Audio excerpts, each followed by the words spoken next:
Olá, amigos, tudo bem? Meu nome é Bruno Sankey e hoje estaremos dando continuidade à leitura da obra Ser e Tempo de Martin Heidegger. Estaremos considerando os capítulos de número 25 e 26. Eu já peço para você deixar aí o seu like no vídeo, se inscrever no canal caso você não seja inscrito e ative o sininho para que você possa receber as notificações dos próximos vídeos em que estaremos dando continuidade à leitura da obra. Até aqui nós fechamos o terceiro capítulo. Nós consideramos a mundidade do mundo, ou seja, quando o Heidegger se propõe a fazer uma analítica do Dasein, ele considera o Dasein como ser no mundo. Então faz parte de uma analítica do Dasein considerar o que é o mundo. E como nós vimos, o mundo é uma trama de significados articulados em que cada significado remete ao outro em relações de sentido. Então o mundo precisa ser pensado em sua significatividade. Só que, como vocês devem ter percebido, até aqui nós consideramos o mundo do Dasein pensando esse mundo como se fosse uma oficina, né? O Dasein ele se ocupa de vários utensílios. O mundo é o mundo de utensílios do qual o Dasein se ocupa. Mas é verdade que esse mundo não é particularmente e exclusivamente meu. Eu, Sankey e Bruno tenho o meu mundo. Só que esse mundo que é meu, né, porque ele é sempre meu, ele não é exclusivamente meu, porque ele é um mundo compartilhado. Então, se eu pego, por exemplo, esse lápis, eu tenho acesso a esse lápis, mas se outra pessoa estivesse aqui comigo, ela também teria acesso a esse lápis. Claro que de uma outra visão, de um outro ponto de vista, de um outro lugar, mas existe um momento do mundo em que essa realidade se encontra, que é uma realidade então compartilhada. O mundo, portanto, ele não é exclusivamente meu, porque em certo sentido eu compartilho esse mundo com outras pessoas, com outros Daseins. E aí a gente precisa então pensar o mundo agora em relação aos outros Daseins.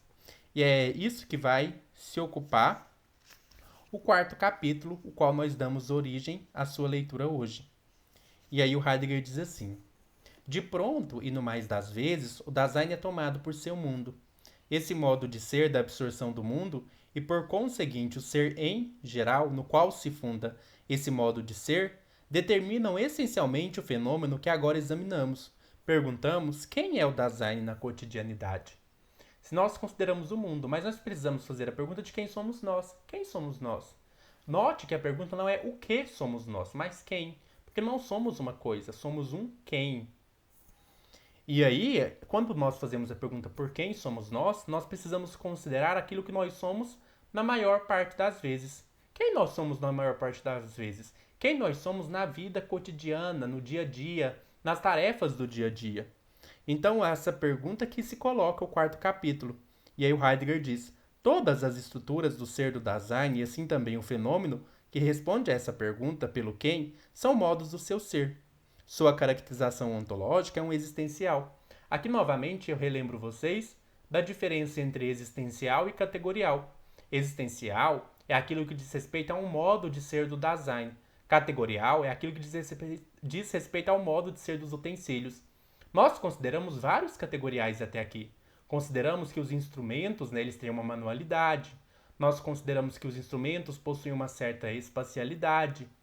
Nós tratamos dos categoriais, nós tratamos das características dos entes intramundanos. Nós consideramos que os entes intramundanos podem aparecer nos modos da surpresa, da importunidade, da impertinência. Tudo isso que diz respeito aos entes intramundanos são categoriais. Mas agora nós vamos considerar mais de perto alguns existenciais. Já consideramos eles. Consideramos, por exemplo, uma espacialidade do Dasein em relação ao seu desafastamento direcional. Nós consideramos, e aí se você não está entendendo o que eu estou falando, retorne, veja os vídeos anteriores para você ver que até aqui nós consideramos alguns existenciais. Então essa parte também não é inteiramente nova, já que a gente vai trabalhar melhor os existenciais, né? Então a gente vai descobrir alguns existenciais do Dasein que precisaremos tratar nessa parte. E aí a pesquisa pelo quem do Dasein vai se passar em 3 passos. O primeiro é a proposição da pergunta existencial pelo quem do Dasein. Então, primeiramente, a gente vai colocar a pergunta, que é o parágrafo 25. Depois, a gente vai tratar do ser com. nós já consideramos como que é a relação do Dasein com os entes intramundanos.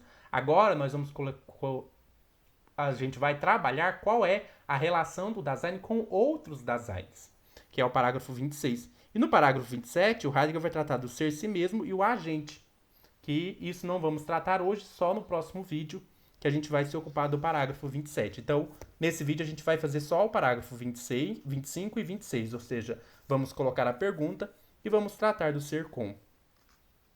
Essa pergunta é um existencial, porque, como eu disse para vocês, ela diz respeito não aos modos de ser dos entes intramundanos, os utensílios, mas ao modo de ser do ente que possui o mesmo modo de ser que o nosso, que é o Dasein. E o Heidegger diz assim: o quem é aquilo que, na mudança dos comportamentos e das vivências, se mantém como idêntico e assim se relaciona com essa multiplicidade. Aqui a gente vai começar com um raciocínio da filosofia tradicional. A filosofia tradicional, quando pergunta por quem nós somos, ela geralmente vai pensar assim: olha, eu, por exemplo, sou o Sankey, né? Mas eu mudo constantemente. Eu já mudei crenças, pontos de vistas, já mudei meu modo de ser, já fui talvez uma pessoa de um jeito ou de outro, né? Às vezes eu estou triste, às vezes eu estou feliz, às vezes eu estou cansado. Eu me envelheço, né? Eu aprendo coisas novas. Eu mudo meu corpo, eu engordo, emagreço, mudo o corte de cabelo. E se a gente sabe que de tempos em tempos toda a nossa estrutura corporal ela se modifica, né? Os átomos já não são mais os mesmos, então eles todos se modificam. Eu não lembro se é a cada 7 anos, mas a gente sabe que a própria estrutura material do nosso corpo ela se refaz, por assim dizer, que nossa mentalidade, nossos conceitos, nossas ideias mudam. Então, o que a filosofia tradicional vai falar? Olha, quem somos nós? Porque se eu não posso ser minha estrutura corporal, se eu não posso ser minhas crenças, porque tudo isso está mudando, quem sou eu?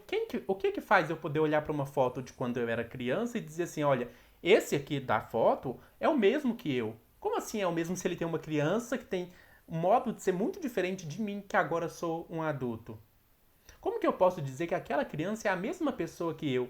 O que é isso que faz com que eu possa, portanto, me identificar com uma pessoa, com a mesma pessoa que eu era quando eu era criança? Então a filosofia tradicional vai se colocar essa questão e ela vai propor a ideia de uma subjetividade, que é permanente e imutável. Porque por mais que minhas crenças mudem, eu permaneço o mesmo. Eu permaneço o mesmo. Então isso que permanece o mesmo sou eu, o ego. Então a filosofia tradicional vai formular a ideia de um ego, que seria um núcleo que permanece apesar das mudanças. Esse ego, esse sujeito, ele é tipo um núcleo. Ele não pode se modificar no seu núcleo, porque se eu modificar esse núcleo, eu deixo de ser eu. E não tem como eu deixar de ser eu. Eu posso mudar minhas crenças, minhas percepções, minhas ideias, minha estrutura corporal. Eu posso mudar várias coisas, mas eu não posso deixar de ser eu. E, portanto, existe um núcleo, segundo a filosofia tradicional, um núcleo em nós que é o ego. É um núcleo permanente. Isso a gente pode ver, por exemplo, na psicanálise, né? A psicanálise propõe que existe uma instância psíquica em nós, que é um núcleo, que ela chama de ego. A psicanálise vai dizer assim que primeiro a gente nasce com um id, né, que seria aquilo com o qual a gente já nasce, os nossos impulsos naturais. Só que esse id, em relação com o mundo externo, ele vai ter uma camada nele que vai se diferenciar dele, formando o ego, que é o eu. E depois, né, também vai se diferenciar uma outra camada do ego, que é o superego, que é a instância moral. Mas de qualquer modo, existe uma instância fechada, um núcleo, que é o ego. E esse núcleo, por assim dizer, ele é permanente, já que posso mudar várias coisas em mim, mas não posso deixar ser quem eu sou. Eu acho que até aqui, como a gente já viu, esse problema da noção de ego, ele é muito complicado, porque o Heidegger está pensando no Dasein como uma abertura. O Dasein nunca é um núcleo fechado. Então essa ideia de ego, ela é problemática. Será que existe em nós uma instância psíquica, um núcleo psíquico chamado ego, que não se modifica e que dá a nós a nossa identidade? Esse ego é chamado de subjecton. Subjecton é uma noção que vem da noção de hipokeimionon do grego, que significa um suporte que permanece, aquilo que é a base. Então, mas o Heidegger não entende que nós não somos, o Heidegger entende que nós não somos uma coisa, que nós não somos imutáveis, que nós não somos um sujeito encapsulado. Portanto, essa noção de ego é muito problemática para a analítica que nós estamos fazendo até aqui. E aí a gente não pode, ao fazer uma análise, tomar as coisas como óbvias. Assim, tá? Parece que a filosofia tradicional tomou como óbvia que existe um ego, uma estrutura psíquica permanente dentro de nós. Se a gente quer fazer uma analítica fenomenológica, a gente não pode tomar esse pressuposto como óbvio e dado. Então a gente precisa colocá-lo sobre suspensão, colocá-lo sobre questão. O Heidegger diz assim: poderia acontecer que o quem do Dasein cotidiano não fosse precisamente o que sou cada vez eu mesmo. Então pode acontecer que essa noção de que quem eu sou é meu ego esteja equivocada. A gente precisa levar em consideração isso. E aí o Heidegger vai propor que não dá pra gente falar de um núcleo permanente. Já que o Dasein é sempre abertura, nós precisamos pensar o ego não mais como um núcleo. Como que a gente vai pensar o ego? O que é ego? O que é eu? O Heidegger vai dizer assim: pode sempre muito bem dizer sobre esse ente, em termos onticamente justificáveis, que eu o sou. Contudo, a analítica ontológica, ao empregar essas proposições, deve fazê-la com reservas de princípio. O eu somente deve ser entendido no sentido de um como indicador formal. O Heidegger vai propor que o eu, ou ego, não é uma instância, mas apenas um indexical. Indexical é um termo que eu uso para me referir a mim mesmo nessa posição. Por exemplo, se eu falar eu estou me referindo a mim. Então ele serve como tipo uma indicação. Né? Ele está indicando o sujeito, ou não, melhor dizendo, ele não está indicando um sujeito, ele está servindo como ponto de referenciamento sobre essa pessoa que está diante de vós. Por exemplo, se uma outra pessoa falasse eu, aí o eu já serve de ponto de referência para outra pessoa. Então, a palavrinha eu, ela não é uma instância psíquica, ela é só um indexical, ela é só uma indicação de quem se fala, entende? Então, a gente não pode pensar o ego como se fosse um núcleo, não é um núcleo, não é uma estrutura. O ego é simplesmente um signo que a gente usa para se referir, né, que a gente usa para dar referência. E, portanto, eu é um indicador formal, que também a gente pode chamar de indexical. Então, nesse sentido, quando a gente usa o termo eu, a gente tem que usar ele com muito cuidado, porque eu não significa uma essência. Eu significa, ou um núcleo, né? Eu significa um indexical. E aí, para falar desse quem nós mesmos somos, para evitar essa ideia de eu, o Heidegger vai usar a expressão ser si mesmo, porque aí evita essa ideia de um núcleo fechado. Então, nós somos nós mesmos. Nós temos um ser si mesmo, por assim dizer. Então, a gente não é um núcleo fechado, a gente é a abertura. Portanto, não dá para pensar que existe uma estrutura em nós chamada ego que seja uma estrutura fechada. Então, na pergunta sobre quem nós somos, responder nós somos o eu não é uma boa resposta. O Heidegger, claro que isso vai gerar críticas, né? Porque, se não existe um núcleo permanente, então tá tudo mudando em mim. Eu estou a todo momento me modificando. O que é isso que permanece? Não há permanência, portanto? Será que não existe um núcleo fechado que permanece? E aí os críticos vão levantar essa crítica. O Heidegger diz assim: mas se o si mesmo só deve ser concebido como modo de ser desse ente, isto parece equivaler a uma volatilização do verdadeiro núcleo do Dasein. Mas tais receios se nutrem da distorcida opinião preconceituosa de que o ente interrogado teria no fundo o modo de ser de um subsistente. O que o Heidegger fala? Se a gente vai considerar o Dasein numa analítica existencial, a gente precisa pensar o próprio eu dentro da noção de existencialidade. E o que é existência? Existência vem da noção de ex, que é para fora. Então, existência é a abertura para fora. Se a existência é a abertura para fora, então o eu nunca pode ser pensado como um núcleo fechado. Só que aí os críticos vão falar: olha, mas isso leva a uma volatilização do eu, porque o eu se torna uma coisa fluida, não tem um núcleo permanente. Agora parece que tudo é fluidez, nós somos seres fluidos, né? Nós estamos a todo tempo mudando. E é isso mesmo, na verdade. E aí o Heidegger vai dizer: olha, quem acha que é ruim volatilizar o eu, na verdade é porque essa pessoa acha que nós somos uma coisa que é permanente. Nós não somos uma coisa. Nós não somos como lápis que está pronto. Nós somos abertura, constante abertura e constante mudança. Nós não somos uma coisa em si. Nós não somos um em si. Né? Nós não somos uma coisa. Portanto, a noção de que é preciso encontrar um núcleo imutável no ser humano, que seria o ego, é um problema que surge quando nós passamos a considerar o Dasein como um subsistente, isto é, como se ele fosse uma coisa e precisasse ter uma base permanente. Nós não somos uma essência, nós não somos uma substância fechada. É por isso que o Heidegger vai dizer assim: entretanto, a substância do homem não é o espírito, como a síntese de alma e corpo, mas a existência. O Heidegger está querendo dizer assim: se a gente pode falar de substância do ser humano, né, se existe alguma substância em nós, essa substância não é o eu, não é a alma, não é o espírito, não é nem mesmo o corpo, né? Mas essa substância é a existência. Ou seja, nós não somos uma substância fechada. Se você quer falar da nossa essência, nós somos abertos. Nós somos abertura. É nesse sentido que nós somos existência. Nós somos seres abertos. Nós somos abertura. Portanto, a essência do ser humano, se existe uma essência, é a abertura. Se existe uma substância que nos define, essa substância é a abertura. Então não existe uma substância fechada. Nós somos abertura. Nós não somos uma alma, nós não somos um espírito, nós não somos um núcleo fechado, nós não somos um ego, nós somos existência. Ou seja, nós somos abertura. É assim que Heidegger termina o parágrafo 25, colocando então a pergunta sobre o quem. Ele delimita então que ao pensar o quem do Dasein, nós não podemos responder essa pergunta: quem eu sou? Ah, eu sou um ego. Não, eu sou abertura. E aí o Heidegger vai dizer, então, abrindo o parágrafo 26, sobre o Dasein com os outros e o cotidiano ser em. Ele diz assim: a investigação orienta-se pelo ser no mundo, por cuja constituição fundamental do Dasein, todo modo do seu ser é codeterminado. Então nós só podemos pensar na determinação do Dasein a partir de sua abertura para o mundo. E aí ele diz assim: no modo de ser desse utilizável, isto é, em sua conjuntação, reside sua remissão essencial a possíveis usuários, para cujos corpos o utilizável deve ser feito sobre medida. O Heidegger, até aqui, ele analisou bastante essa questão dos utensílios, dos instrumentos. E nós vimos aqui que, em relação aos instrumentos, o Dasein mantém uma certa relação de ocupação.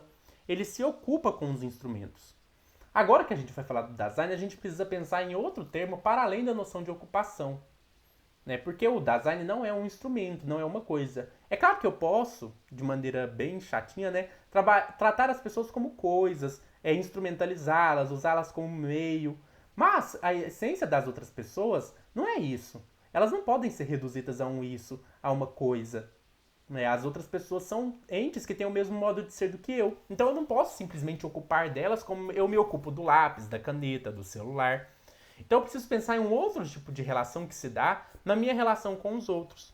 E aí o Heidegger então vai tentar pensar, né, o que seria esse outro modo de lida, de relação, que não seja o modo da ocupação.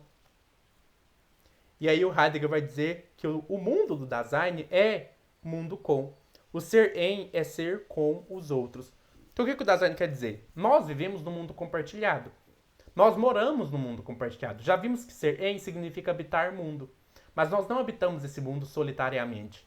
Nós residimos no mundo em relação com os outros.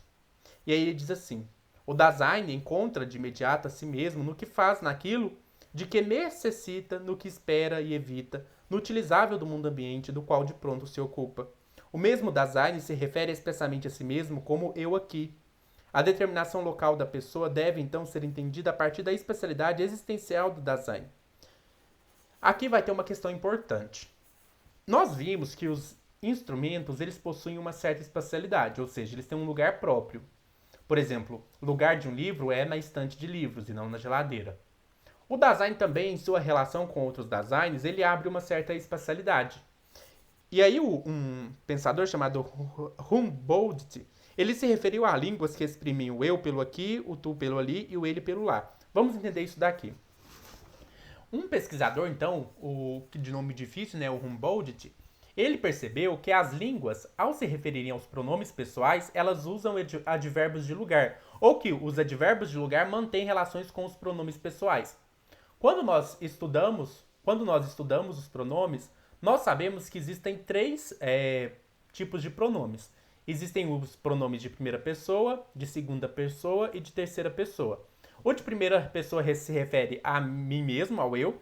O de segunda pessoa se refere ao tu, né, ao você, ao vós, no caso do plural. E o de terceira pessoa se refere a ele, ela, e no plural eles, elas. Então o primeiro de pessoa é eu, tu, ele. Percebem que só de mexer a mão aqui tem uma espacialidade. Eu aqui, tu ali, ele lá. Portanto, a relação do Dasein, ele tem uma espacialidade existencial. Percebam que essa espacialidade não é aquela espacialidade métrica, não é tipo assim, eu estou a 5 centímetros de mim, tu tá aí a 1 metro, o outro tá ali a 10 metros. Não. Quer dizer que quando eu falo para me referir a outras pessoas, eu uso uma noção de espacialidade. Se eu falo de mim mesmo, eu estou existencialmente mais próximo de mim. Se eu falo de você, você está existencialmente um pouco mais distante, mas ainda está próximo. Mas se eu falo de uma outra pessoa que nem está aqui na conversa, que eu só estou mencionando ela, ela está existencialmente mais longe. E é por isso que o eu se relaciona com aqui, o tu se relaciona com ali e o ele se relaciona com lá. Primeira pessoa aqui, segunda pessoa aí, terceira pessoa lá. Percebam, portanto, que na relação com outros designers existe uma certa especialidade existencial. Eu me aproximo das pessoas. Quando eu falo de uma pessoa, na terceira pessoa ela está existencialmente mais distante na minha fala. Portanto, a gente pode pensar a espacialidade do design também nesse ser com outros, na medida em que eu, primeira pessoa, estou existencialmente mais próximo de mim, tu está aí e ele está lá.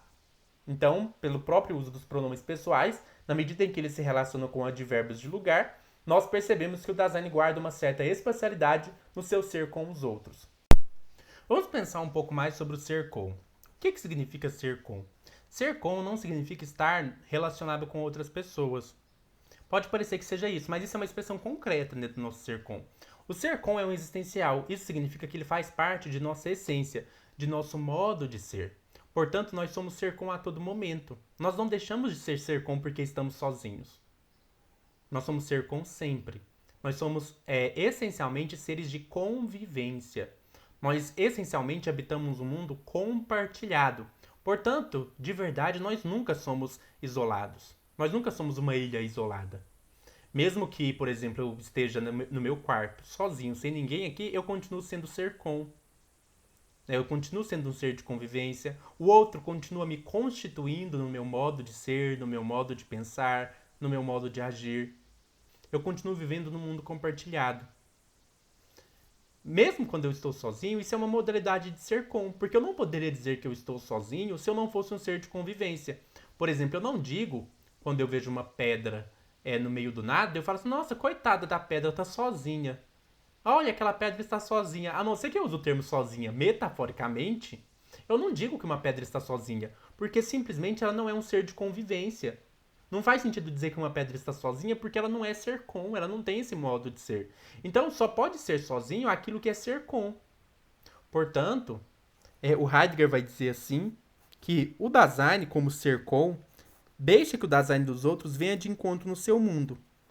E aí ele vai dizer assim que também o ser sozinho do Dasein é ser com o mundo. O ser sozinho é um modo deficiente do ser com. Portanto, pensando aqui na ideia de deficiente no sentido daquilo que falta, mesmo quando eu estou sozinho, mesmo quando o outro não está comigo, eu continuo sendo ser com, e esse estar sozinho é um modo de ser com, porque é um modo da possibilidade da minha convivência. Estar sozinho, não estar com o outro, também o outro está presente na ausência, por assim dizer. O que isso quer dizer? Quer dizer que mesmo sozinho eu continuo sendo ser com. Porque eu só posso me entender como alguém sozinho porque eu sou um ser de convivência. Então, o próprio estar solitário, o próprio estar sozinho, é uma modalidade do ser com. O ser com é uma estrutura existencial e, portanto, ele faz parte da nossa essência. Eu não posso deixar de ser com, mesmo que eu isole de tudo. Isso significa também que eu não posso reduzir a noção de ser com outros com a noção da presença de vários sujeitos. Ser com não é, tipo assim, eu aqui, João ali, Maria ali, então tem vários sujeitos juntos e vira um ser com. Não é isso. Ser com não é estar em grupo. Né? Estar em grupo só é possível por causa do ser com. Mas estar em grupo não é ser com. Então, ser com é uma estrutura existencial. Faz parte da nossa essência. Não tem a ver com eu estou aqui com você, eu estou ali com outra pessoa, eu estou com X, estou com José, estou com a Maria. Não, ser com outros é o nosso modo essencial de ser. E, portanto, eu não posso pensar o ser com como se fosse uma soma de sujeitos. Não é isso. Então é importante. E aí eu falei que o Heidegger ele procura uma outra palavra para além da noção de ocupação para pensar qual que é a nossa relação com outros Daseins. E ele vai dizer então o seguinte: desse ente, o Dasein, não se ocupa, pois com ele se preocupa. Ou seja, enquanto a relação que eu tenho com a minha caneta, com o meu lápis, com o livro, com o computador, é uma relação de ocupação, a relação que eu tenho com outro design é uma relação de pré-ocupação. Com os entes intramundanos, os utensílios, eu me ocupo deles. Com outro design, eu me preocupo. Portanto, a gente chama de ocupação a relação do design com os entes intramundanos. Por outro lado, a gente chama de preocupação a relação do design com outros designs. A palavra preocupação também pode ser traduzida como cura ou como cuidado. Na minha relação com o outro, eu estou cuidando do outro, eu estou me preocupando com o outro e eu estou estabelecendo uma relação de cura, de cuidado com o outro.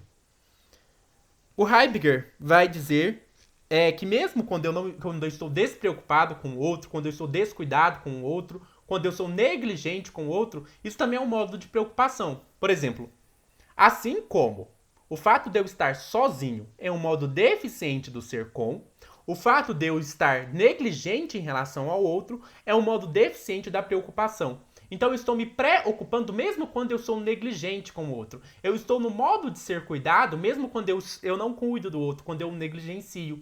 Porque eu só posso negligenciar porque no meu modo de ser eu me preocupo. Eu não digo, por exemplo, que o fato da porta que está aqui, que vocês não conseguem ver, né, porque a câmera não está virada para ela, mas a porta que está aqui, eu não digo que ela, nossa, olha, essa porta não se preocupa comigo, essa porta é negligente comigo, essa porta é descuidada comigo. Eu não digo isso porque a porta não tem o modo de ser da preocupação. Eu só digo que uma pessoa é negligente porque eu entendo que faz parte da sua essência cuidar.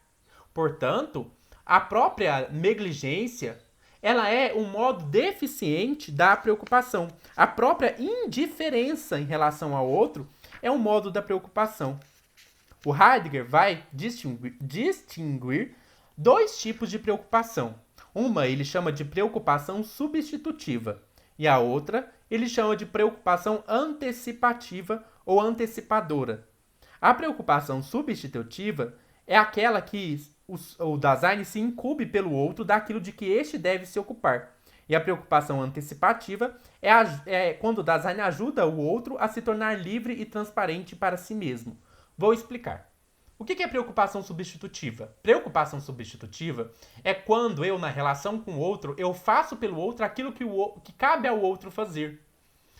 Por exemplo, se eu pego um bebê ele precisa comer. Só que o bebê não consegue pegar a colherzinha e comer por conta própria. Então eu vou lá e faço isso por ele. Isso é uma preocupação substitutiva. Eu substituo o outro naquilo que cabe a ele fazer. Então, um bebê, ele precisa de que eu faça isso por ele. No entanto, às vezes a gente pode realizar uma preocupação substitutiva sem necessidade. Por exemplo, se você está numa faculdade e está num trabalho em grupo, alguém pode chegar em você e falar assim, olha, eu deveria fazer esse trabalho, mas eu não dou conta, então faz pra mim, faz no meu lugar e coloca meu nome.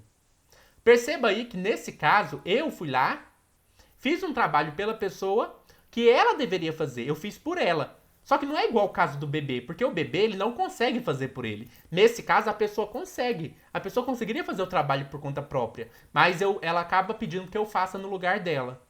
O problema dessa preocupação substitutiva, o Heidegger diz assim, em tal preocupação com, o outro pode se tornar dependente e dominado, mesmo que o domínio seja tácito e permaneça oculto para o dominado. O problema de eu ficar fazendo as coisas pelo outro, como por exemplo essa questão de fazer o trabalho pela outra pessoa, é que a pessoa vai se tornar dependente de mim e eu vou estar numa relação assimétrica de dominação sobre ela. Eu vou fazer com que a pessoa dependa de mim, se torne uma pessoa dependente, ou seja, que não faz as coisas por si mesmas. E se eu faço com que a pessoa seja dependente de mim, quer dizer que eu a domino. Então isso é bem complicado.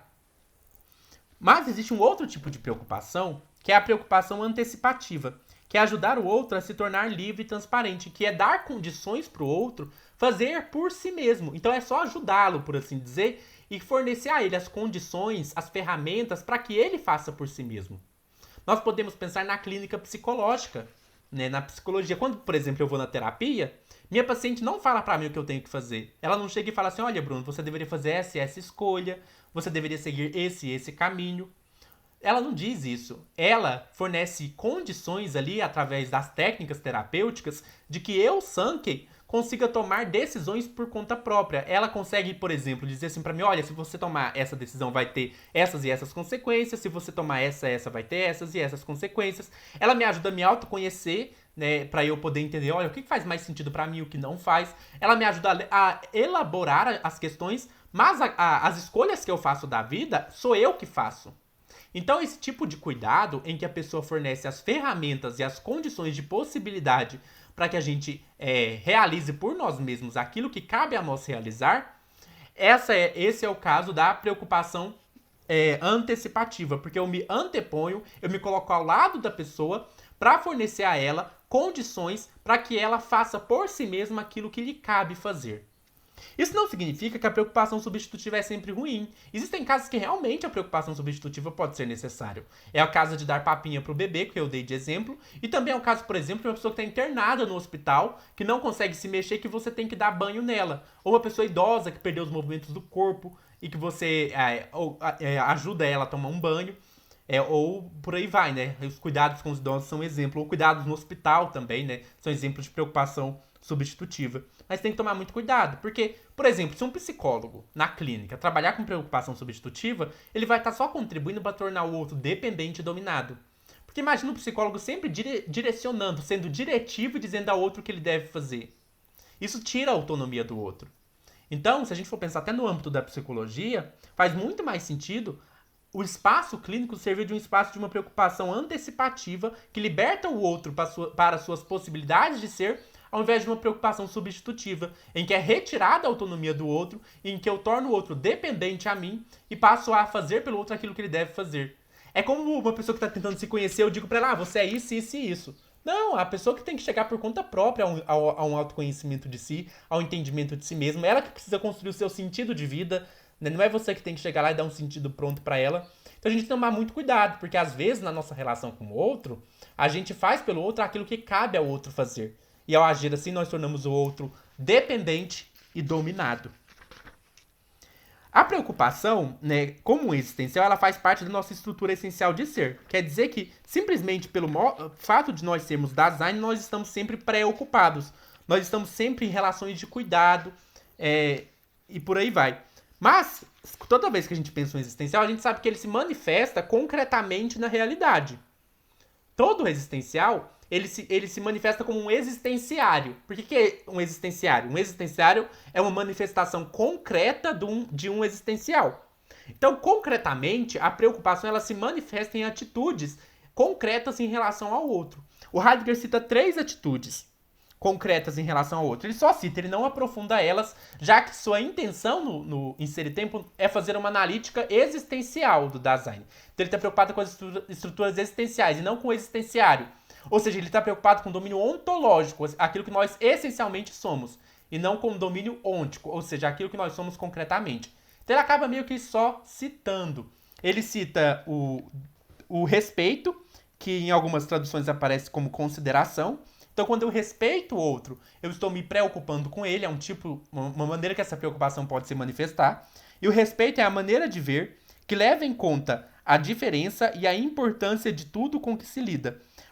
O respeito é uma consideração pelo outro. É você considerar o outro, considerar aquilo no qual vocês são diferentes e também considerar a importância do outro.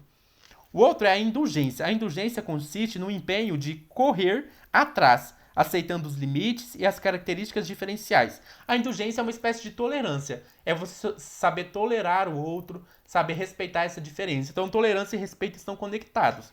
Existe mais uma manifestação que o Heidegger cita, que é a noção de empatia. A empatia está relacionada com a ideia de compreensão.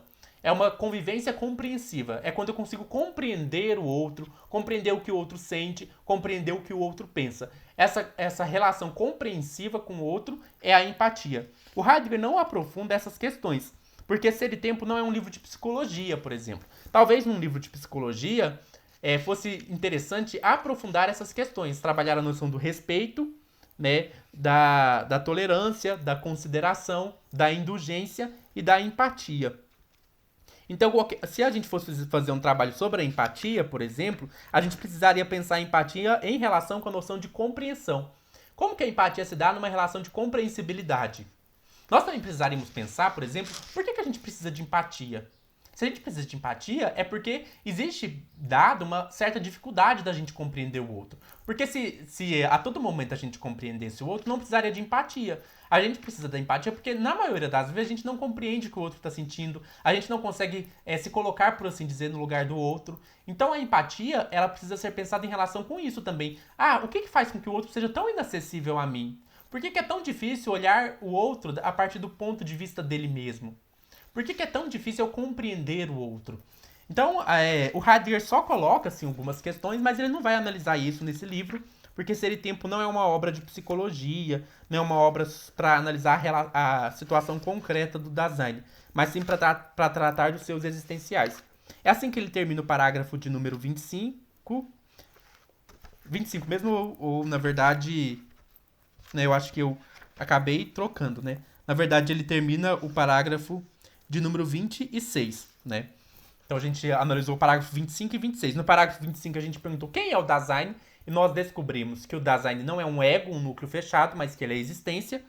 E que quando a gente analisa a existência do Dasein, nós percebemos que ele não é um sujeito encapsulado, isolado, uma ilha fechada, mas que ele está sempre em relação com o outro, ou seja, ele é sempre ser com, e que esse ser com se manifesta como preocupação, né? Que enquanto o Dasein se ocupa dos entes intramundanos, em relação com os outros Daseins, o Dasein se preocupa. E que essa preocupação pode ser substitutiva, quando eu faço pelo outro aquilo que ele deve fazer, ou essa preocupação pode ser antecipativa, quando eu forneço ao outro condições de possibilidades para que ele faça aquilo que lhe cabe fazer por si mesmo.